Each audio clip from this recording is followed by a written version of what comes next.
चिड़ी चोंच भर ले गई, नदी न घट्यो नीर, दान दिए धन घटे नहीं, यूं कह रहे साहब कबीर। परमात्मा अपना साइन कर रहे हैं इस वाणी को बोल करके, कह रहे साहब कबीर कि दान करने से धन नहीं घटेगा, ये नियम है परमेश्वर का। और दान सुपात्र को करे। गुरु बिन माला फेरते, गुरु बिन देते दान, गुरु बिन दोनों निष्फल हैं, चाहे पूछो वेद पुराण।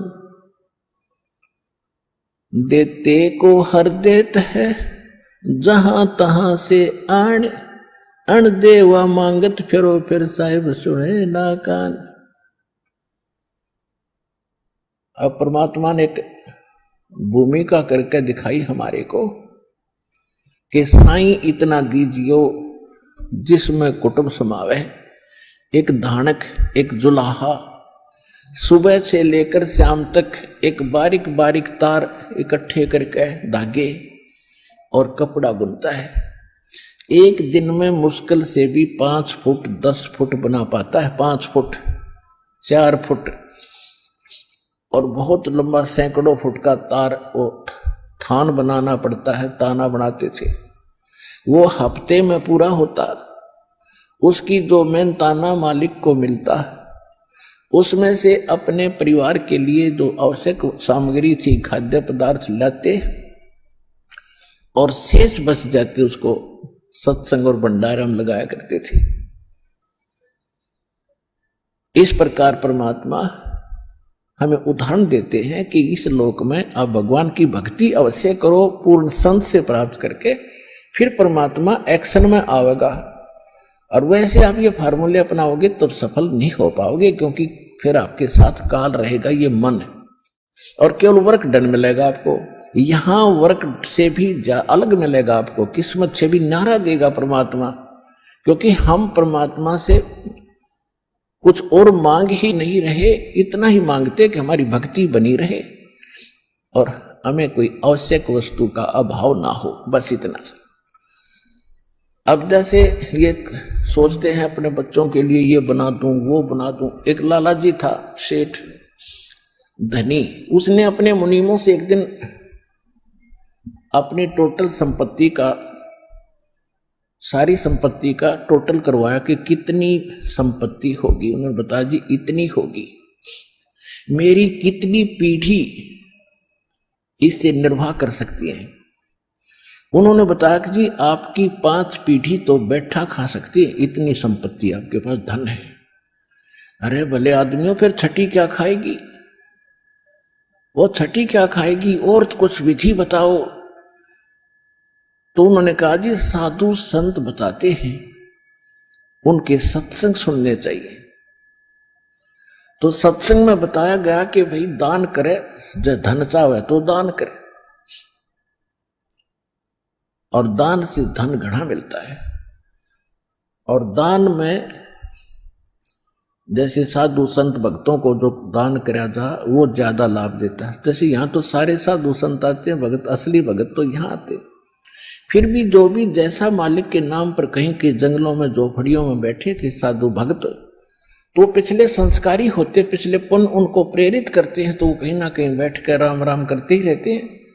लेकिन भविष्य का चार्जर उनके पास है नहीं, पिछले पुण्य उनके पास है, जिस कारण से प्रेरित होकर के इतना बड़ा फैसला लिया, जंगल में बैठे या कहीं भी कोई साधना कर रहे हैं।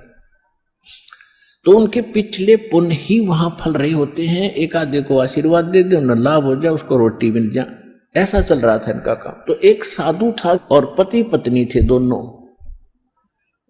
वहां रहते थे। उनको मालूम था यहाँ भक्त हैं। तो उस लाला जी ने क्या किया, सेठ ने सभी मुंशियों को कहा कि नौकरों को साथ लो और आसपास जितने भी साधु संत हैं सबको आटा दे आओ, किसी को जो मांगे खांड दावल चाल सब ले जाओ और दे के आओ। अब देते हुए आ रहे थे, उस भगत के यहाँ आए। उन्होंने कहा कि ले भगत जी, हमारे लाला जी ने आपके लिए एक सीधा भेजा है, यानी आटा चावल खांड नमक आदि दाल आप ले लो। उसने अपनी पत्नी से कहा कि देखना कितना सामान अपने पास है। उसने कहा जी शाम का है। दिन में गई थी, शाम का हमारे पास है। शाम का है? कहा जी।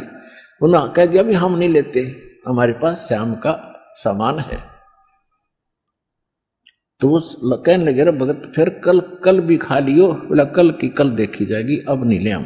बोले कमाल की बात है। उन्होंने नहीं लिया तो वापस लेकर आ गए। वो सेठ ने पूछा तुम दे के क्यों नहीं आए? वो एक और वहां भी था, उसने गिन रखे थे, सारे गिनवा रखे थे। उसने कहा जी उन्होंने ये नहीं लिया। क्यों नहीं लिया? उसने ये कहा कि शाम का तो है, सुबह का भगवान और देगा, आप देगा, हम टेंशन नहीं लिया करते। अब उस लाला जी का सिकरो घूमया फिर दिमाग का। अरे तेरा गजब हुई हो, मैं तो छठी पीढ़ी का ठेका ले रहा हूं, सुबह की भी परमात्मा पर छोड़ दी। वहां से चलकर वहां आया, उसने पूछा कि भाई आप ऐसा निर्णय क्यों ले रहे हो, भूखे मरोगे? भूखे? वो कहने लगे भूखे मरा करें वो जो भगवान पर विश्वास नहीं करते। और हमें भगवान आगे से आगे देता उसने, क्योंकि ज्ञान सुन रखा था। लाला जी को बैठा लिया, कहते मां के पेट में जब आप थे किसने चिंता थी तेरी? हाँ यह तो बात सही है। जब आप मां के गर्भ से बाहर आए आपका दांत नहीं थे, आप रोटी चावल आटा नहीं खा सकते थे, और उससे पहले आपकी मां के स्तन में दूध भी नहीं था, हक नहीं था। बाहर आते ही बालक कितना चिंतित है, आपको अमृत दूध पिलाया। अरे तू ठेकेदार हो रहा छठी पीढ़ी का, तेरी बुद्धि भ्रष्ट होगी लाला जी। और गधे की योनि में जागा तू। तेने बोला जी के करूं मैं तो मेरे गया के करूं, कोड इकट्ठा कर लिया तने, पाप का भागी तू होकर खाएंगी तेरी पीढ़ी। वो अपनी किस्मत साथ लेकर आएंगी, तेरे भरोसे नहीं है। अब क्या करूं मैं तो मेरे गया। जो बोला इसने बांट दे, धर्म कर दे, तेरी जान बचेगी। तब उस लाला जी ने वो भंडारा शुरू किया, धन भी नहीं बचेगा तेरा। तो कहने का भाव यह है पुण्यात्मा, हम तो बहुत लंबा चौड़ा हिसाब लाए बैठे, हर एक पल का भरोसा नहीं। देखो अंत में आपने इस स्थिति में आना पड़ेगा, और जिस स्पीड पर आप चले इसका कोई अंत नहीं। आज किसी के पास एक प्लाट है और थोड़ा सा जुगाड़ होते तो सोचे एक और लूं, और फिर और जुगाड़ हो गया तो एक और लूं, वहां थोड़ा सा ठीक मिल रहा है, रेट ज्यादा होने वाले हैं, वहां भी दाव लग गया तो 30 चौथा और दूसरे शहर में ले लूं, इतने मृत्यु हो जाएगी। और फिर कुत्ता बन के वहां घूमया करेगा, सैर सपट्टे करता। यह बात आपने याद रखनी पड़ेगी, 101% सत्य है। अब जो आपको दास ने परमात्मा की वाणी सुनाई थी कि सुरपति दुखिया भूपति दुखिया, अरे रंग दुखी बपरीति हो। अब सुरपति देवताओं का राजा इंद्र बहुत दुखी। इसका इतिहास पढ़ के देखियो इंद्र का पुराणों में। कहते हैं एक बार एक ऋषि ने इसको श्राप दे दिया इंद्र को, उसका स्वर्ग उजड़ गया और इंद्र मांगता फिर जंगल में धक्के खा रहा। और फिर कभी देखते हो राक्षसों ने चढ़ाई कर दी, देवताओं का राक्षसों का लठबाज रहा है झगड़ा हो रहा है। और मृत्यु के बाद फिर इंद्र गधा बनता, गधा। तो यहां कहते सुरपति दुखिया भूपति, सारी पृथ्वी का राजा भी दुखी। और रंग दुखी बप्रीति हो, निर्धन तो स्वाभाविक दुखी, उस पर सारी आपदाएं आती ही हैं जब तक वो भगवान की शरण में नहीं आता। जब वो परमात्मा की पावर से जुड़ जाता फिर रंग हो और चाहे राजा हो, परमात्मा तो उनको सब अपने हिसाब से डील करेगा। फिर परमात्मा कहते हैं कहे कबीर और सब दुखिया, एक संत सुखी मन जीती हो। अब आपने मन जीतना पड़ेगा, आपने मन जीती बनना पड़ेगा। कैसे? जैसे एक रंका और बंका नाम के दो पति पत्नी भगत थे और परमात्मा आए हुए थे। परमात्मा क्या करते हैं, आपको वेदों से भी प्रमाणित किया है कि जब चाहे कहीं पर भी एक साधु संत रूप बनाकर वो कुछ समय उस क्षेत्र में रहा करके, क्योंकि वहां उनकी कुछ पुण्य आत्मा होती थी, उनको फिर से चार्ज करते थे, ज्ञान सुनाते थे, माया से हटाते थे और भक्ति में जोड़ कर उनके पुण्य कर्म बना के वहां से अंतर्ध्यान हो जाते थे। और उसी समय नामदेव जी महाराष्ट्र के अंदर, नामदेव जी छिप्पी जाति में ये भी प्रकट थे। ये पहले ओम नाम का जाप करते थे। ये पिछले जन्म के पुण्यकर्मी प्राणी ही होते हैं जिनमें बचपन से ही परमात्मा की तड़प होती है। तो ओम नाम का जाप करते थे ओनली, और उस समय भी उन्होंने काफी चमत्कार दिखा दिए थे। लेकिन फिर परमात्मा आए और उस प्यारी आत्मा को समझाया कि इस ओम से ऊपर एक और मंत्र है। अकेले ओम का मंत्र तो इस ब्रह्म का है, और इस जेल से छूटने के लिए 3 मंत्र का जाप है। ओम तत् सत, और तत् और सत ये सांकेतिक है। अब नामदेव जी को काफी मालिक ने समझाया, तब उनकी समझ में आई। फिर उनको सतनाम दिया, यानी दूसरा मंत्र भी साथ दिया। फिर वो उसका जाप करने लगे। अब गरीबदास साहिब जी ने बताया कि नम छिपा ओम तारी, पहले केवल ओम में लौ लगा रखी थी, ओम में लगन थी और कोई जाप नहीं करता था। और पीछे सोहम भेद विचारी, बाद में उन्हें सोहम का ज्ञान हुआ। और सार शब्द इन दोनों से ऊपर है, सोहम ऊपर और है, सत्सुकृत एक नाम गरीबदास जी ने अपनी वाणी में लिखा है। कहते नामा छिपा ओम तारी, पीछे सोहम भेद विचारी, और सार शब्द पाया जद लोई, आवागमन बहुत डावी। तब नामदेव जी का कल्याण हुआ। जब परमात्मा आए हुए थे उनको सार नाम दिया नहीं था, मालिक समझाया करते थे, सतनाम प्राप्त था।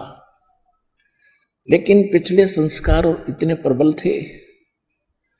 एक दिन नामदेव जी जा रहे थे कहीं से, और साथ में रास्ते में एक मंदिर था। मंदिर में ब्राह्मण लोग अपनी आरती उतार रहे थे, और आरती उतार रहे थे, बड़ी लय से गा रहे थे। नामदेव जी के भी वो परमात्मा की आरती का धुन लगी। वो तो घंटियां बजा रहे थे, कोई ऐसे झालर पीट रहा था, लगा रहा था, और उसने अपनी दोनों जूती निकाल ली। जूती होती थी, दोनों निकाल ली, उनको ऐसे बजाते हुए, और वो आरती गाते हुए ब्राह्मणों के बीच में घुस गए भगवान के दर्शनार्थ मंदिर में। अब पंडितों ने देखा कि ये छोटी जाति का हाथों में जूते लेकर आ गया हमारे बीच में, इसने तो भ्रष्ट कर दिया भगवान के मंदिर को। और वो धुन में लगे हुए थे, उनको धक्का में जावे नहीं, वो अपने मंडरे उसको पकड़ कर जबरदस्ती घसीट के और मंदिर के पीछे पटक दिया। वो वहां पड़े पड़े भी ऐसे आरती गा रहे और जूतियों से पीट रहे। परमात्मा ने वो मंदिर का मुख नामदेव की तरफ कर दिया। पंडित जी पिछली साइड में पिटे झालर पीछे न खड़े।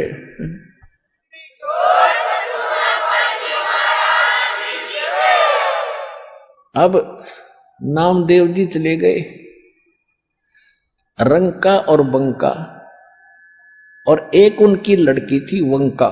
नामदेव जी रंका और वंका के घर अधिक जाते थे, क्योंकि वो भी परमात्मा के शिष्य थे। जब परमेश्वर साधु रूप में वहां आ रहे थे, गुरु रूप में रहा करते थे। अस्थायी सटे उनका कुछ समय का था वहां पर। तो जो ही वो उस रंका बंका के घर गए नामदेव जी, और वो लड़की उन भक्तों की, रंका और बंका की, एक पट्टी तैयार करे थी, जैसे अपने देसी औषधि बना के हल्दी कूट के तेल में पका के। नामदेव ने पूछा, बहन क्या कर रहे हो ये? वो कहने लगी, भाई तेरे खोदे हुए खड्डे आंट रही हूं। अब मैंने क्या कर दिया कि भाई तू कतई नहीं मानता, भगवान गुरुदेव जी कितना संकेत करते हैं, भाई तुम अपनी यह हंगा मत दिखाया करो, अपनी शक्ति का प्रदर्शन ना करा करो, थारा भट्ठा बैठ जाएगा। पर भाई तुम बाज नहीं आता। और भक्तों की इज्जत रखने के लिए भगवान को दुख उठाना पड़ता है। तेरे को क्या जरूरत थी वहां उस मंदिर में घुसने की। और जब तेरे को बाहर पटक दिया ना भगवान की इज्जत का, तेरी इज्जत नहीं भगवान की इज्जत थी वहां पर। भगवान का नाम लेनिया नहीं रहे वो कोई, सबको पता था कि उसका भगत है, उस गुरु का परमात्मा नाम बदल कर वहां रह रहे थे। और क्या बनती बेरा तुझे, तेरे को जरा सी लगती है तू आंख नहीं खोलता। और परमात्मा ने तेरा मंदिर फेरा ना, उनके हाथों के चोट लागी, हाथ लाल हो गए, उनके जख्म हो गए भाई। गुरु बता रहे थे मेरे तीन बेटी, वो मानता कोई ना, बहुत बार समझा लिया, आज उसने ऐसे ऐसे कर दिया और मैं वहां गया था उसका मंदिर फेर के आया हूं भक्ति की इज्जत रखने के लिए। और गुरु जी का हथम जख्म हो रहे हैं, चाल दिखाऊंगी। अब वो लेकर गए, पट्टी बांधी, नाम देव पढ़कर तरुणों में रोने लग गया, महाराज मेरे से गलती होगी। बेटा भक्ति भाव में गुरु जी के आदेशानुसार चलना चाहिए आपने, जी आगे से ऐसी कोई गलती नहीं करूंगा, मेरे से माफ करो। अब उसको आगे भी पढ़ाई पढ़ानी थी, ये यहां इसको रोकना जरूरी था, अगले भक्ति देनी थी, सारनाम देना था। इन बकवादों में सारनाम थोड़ा ही फलेगा। चुप हो गया, अगली नहीं गलती करूंगा आगे।